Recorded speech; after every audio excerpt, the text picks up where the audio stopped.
एक बिल्कुल ही नए तरीके का स्कैम का जानकारी जो है मुझे अभी पता चला है और इसीलिए इस अवेयरनेस वीडियो को मैं बना रहा हूँ। सबसे पहले मैं आपसे ये पूछना चाहता हूँ कि क्या आपका किसी भी बैंक में किसी भी तरीके का कोई भी अकाउंट चल रहा है, चाहे वो करेंट अकाउंट हो, सेविंग अकाउंट हो, सैलरी अकाउंट हो। अरे भाई, किसी भी बैंक में आपने अपना खाता खुलवाया हुआ है क्या? अगर खुलवाया हुआ है तो ये अवेयरनेस वीडियो प्लीज़ लास्ट तक ज़रूर देखना, रिक्वेस्ट कर रहा हूँ। और जो भी जानकारी शेयर करने वाला हूँ, चाहे इस वीडियो को, चाहे इस इन्फॉर्मेशन को जो है अपने घर परिवार, दोस्तों में, रिश्तेदारों में ज़रूर बता देना, ताकि किसी के साथ भी ये स्कैम नहीं हो। बिल्कुल ही नया स्कैम चल रहा है दोस्तों। होता क्या है इस स्कैम में, और मैं क्यों कह रहा हूँ कि आपका कोई बैंक में अकाउंट है या नहीं, बताता हूँ। एक्चुअली में इस स्कैम में होता ये है कि सबसे पहले हमें जो है एक अननोन नंबर से कॉल रिसीव होती है, हम बात कर रहे होते हैं एंड उस टाइम जो है सामने वाला जो पर्सन होता है कॉल पर, वो हमसे ये कह रहा होता है कि वो किसी बैंक का जो है मैनेजर बात कर रहा है, और जिस बैंक का भी वो नाम लेने वाला है ना, मैक्सिमम चांसेस है कि उस बैंक में आपका खाता सच में रहेगा। सबसे पहली बात, ऐसा क्यों हो रहा है वो मैं बाद में बताऊंगा, पहले स्कैम समझ लीजिए।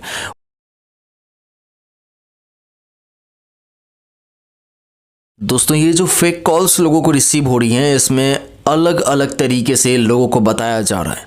जैसे कि आपका केवाईसी आपको फिर से कराना होगा, आपका बैंक अकाउंट का केवाईसी फिर से कराना होगा, केवाईसी रिलेटेड। इसके अलावा दूसरा एग्जांपल, जो लोग भी क्रेडिट कार्ड यूज़र हैं उन्हें बताया जा रहा होगा कि आपके क्रेडिट कार्ड पर रिवॉर्ड्स वगैरह है। तीसरा,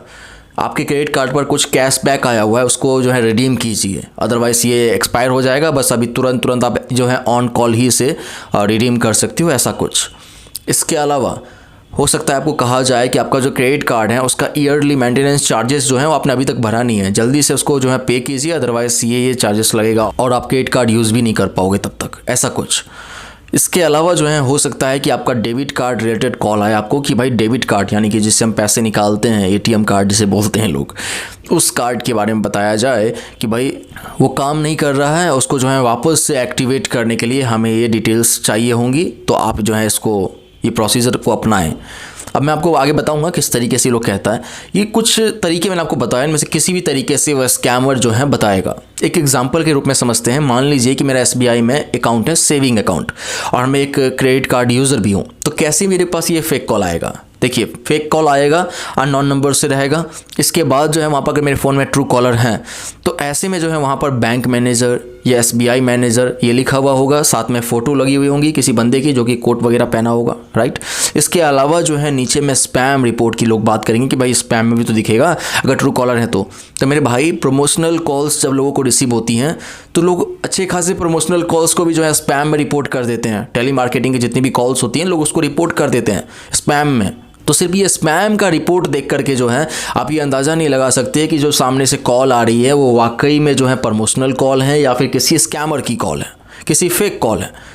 तो इसीलिए मान लीजिए कॉल आया, मैंने इसे अटेंड किया, कान में फ़ोन लगाया, इसके बाद सामने से पर्सन बोलेगा, नमस्कार सर, मैं दीपक बात कर रहा हूँ स्टेट बैंक ऑफ इंडिया से, क्या मेरी बात मिस्टर राज से हो रही है? तो ऐसे में मेरा क्या जवाब होगा? अगर मेरा नाम राज है और अगर ये स्टेट बैंक ऑफ इंडिया से बात कर रहा है, मेरा उसमें खाता है, सिंपल सी बात है, कॉमन सेंस वाली बात है, मैं बोलूँगा हाँ सर बताइए।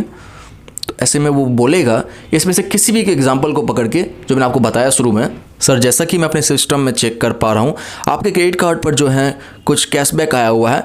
10,999 समथिंग का, जो कि आज की डेट में एक्सपायर हो रहा है। अगर आपको ये रिडीम करना है तो तुरंत से ही करना होगा ऑन कॉल, क्योंकि मुझे वेरीफाई भी करना होगा उसे, ऐसा कुछ। या फिर सर जैसा कि मैं अपने सिस्टम में चेक कर पा रहा हूँ आपके अकाउंट का जो केवाईसी हो एक्सपायर हो चुका है, आपको केवाईसी करना होगा अभी, अदरवाइज आप अपने बैंक से रिलेटेड जो भी चीज़ें हैं उसका इस्तेमाल नहीं कर सकते, जैसे कि चेकबुक का, जैसे कि डेबिट कार्ड का और क्रेडिट कार्ड का, समथिंग इस तरीके से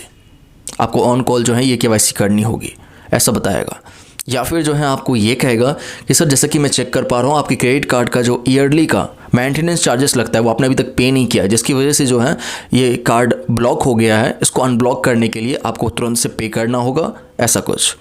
या फिर सर जैसा कि मैं चेक कर पा रहा हूँ आपका डेबिट कार्ड जो है वो ब्लॉक कर दिया गया है, अगर आप उसको वापस से एक्टिवेट करना चाहते हो तो इसके लिए जो है आपको मुझे कुछ डिटेल्स देनी होंगी और इसके बाद मैं उसे एक्टिवेट कर दूंगा, अदरवाइज़ आप जो है पैसे निकाल नहीं सकते हो अपने अकाउंट से, क्योंकि डेबिट कार्ड ब्लॉक हो चुका है। और हाँ सर, आप ऑनलाइन पेमेंट भी तब तक नहीं कर पाओगे जब तक कि आपका डेबिट कार्ड वापस से रीवेरीफाई नहीं हो जाता,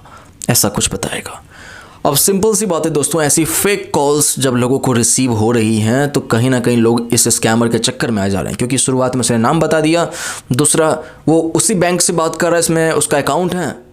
तो यहाँ पर मान लीजिए कि कोई भी एक एग्जांपल अगर ले लिया जाए, जैसे कि मान लीजिए क्रेडिट कार्ड का जो मेंटेनेंस वाला एग्जांपल था, मान लीजिए बोलेगा कि भाई क्रेडिट कार्ड का जो है मेंटेनेंस चार्जेस आपने अभी तक पे नहीं किया है, उसको जल्दी से आपको पे करना है, तभी कार्ड वापस से एक्टिवेट होगा, अदरवाइज़ जो है ये फ़ाइन लग जाएगा और ये कार्ड भी बंद हो जाएगा, इसके बाद डेबिट कार्ड भी आपका ब्लॉक कर दिया जाएगा, ऐसे से बताएगा वो आपको। अब ज़रा सोच करके देखिए कि कोई अननोन नंबर से आपको कॉल आ जाए इस तरीके का, जिसमें सामने वाला पर्सन आपका नाम बता रहा हो, वो अपने आप को उस बैंक का बता रहा हो जिस बैंक में आपका अकाउंट वाकई में है, तो कहीं ना कहीं यहाँ पर चांसेस है कि आप उसकी बात सुनने लगोगे और उसकी बातों में हाँ में हाँ करने लगोगे और उससे शायद आगे चल कर के हेल्प भी मांगो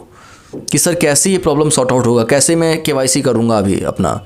क्योंकि मैं अभी घर से थोड़ा बाहर हूँ। हो सकता है कि उस टाइम आप फ्री नहीं हो, तो आप उसको ये बोलोगे ना मैं घर से थोड़ा बाहर हूँ, अभी मैं बैंक नहीं आ सकता सर, और आप कह रहे हो कि आज ही मुझे केवाईसी करानी होगी, नहीं तो ये सब चीज़ें बंद हो जाएंगी, तो कैसे कर सकता हूँ। तो वहाँ पर वो हेल्प करने के नाम पर जो है स्कैम करने के लिए बैठा हुआ रहेगा। इसके बाद स्कैमर आपसे पूछेगा कि सर क्या आप इसी नंबर पर जो है व्हाट्सअप यूज़ करते हो, अगर आप उसको कहते हो हाँ, तो उसके बाद जो है वो ऑन कॉल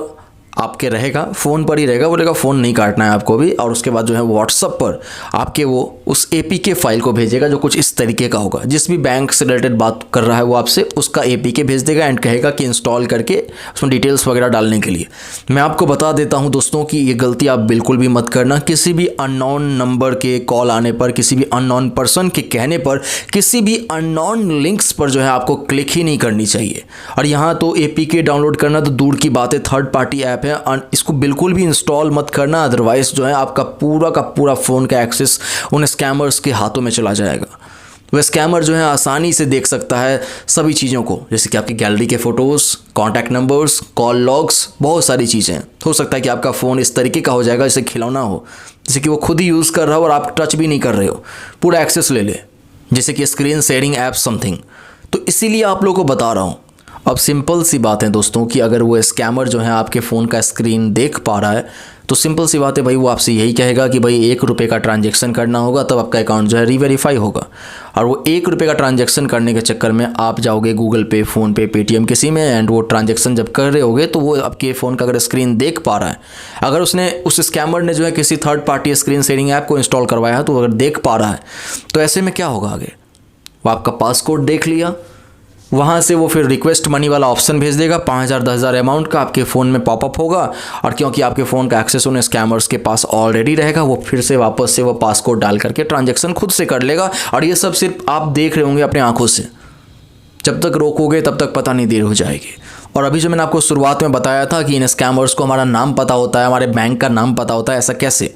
दरअसल ये जो स्कैमर्स होते हैं वो गूगल पे, फ़ोन पे वगैरह ऐप में रैंडम नंबर्स को डाल करके चेक करता रहता है कि बैंकिंग नेम क्या दिख रहा है, किस बैंक में अकाउंट है। जैसे ही किसी का फिट बैठ गया उसके बाद उसको कॉल कर दिया जाता है। और ये स्कैमर्स जो है इस तरीके से कोई भी एक स्क्रिप्ट को बताते हुए लोगों के साथ स्कैम करने की कोशिश करता है। इसीलिए इस अवेयरनेस वीडियो को बना करके आप लोगों को भाई अवेयर कर दिया हूँ। एंड अब मेरी उम्मीद आपसे यही है कि आप अपने घर परिवार, दोस्तों को, रिश्तेदारों को भी जो है इस नए स्कैम से अवेयर कर दोगे, उन्हें ये जानकारी दे करके। चाहे आप इस अवेयरनेस वीडियो को उन्हें भेज देना। और अगर आपको भी ऐसी कोई फेक कॉल रिसीव हुई है तो प्लीज़ कमेंट में ज़रूर बताइएगा। साथ ही में अगर ये स्कैम ऑलरेडी आपके साथ हो चुका है तो आप 1930 नंबर को डायल करके इसकी शिकायत जो है साइबर क्राइम डिपार्टमेंट में कर सकते हो, या फिर आप अपने बैंक से भी हेल्प ले सकते हो, उनके कस्टमर के नंबर पर कॉल करके या फिर अपने बैंक में विजिट करके। और हाँ, एक बात का खास तौर पर आप लोग ध्यान रखना कि बैंक चाहे कोई भी हो, सभी की ऐप्स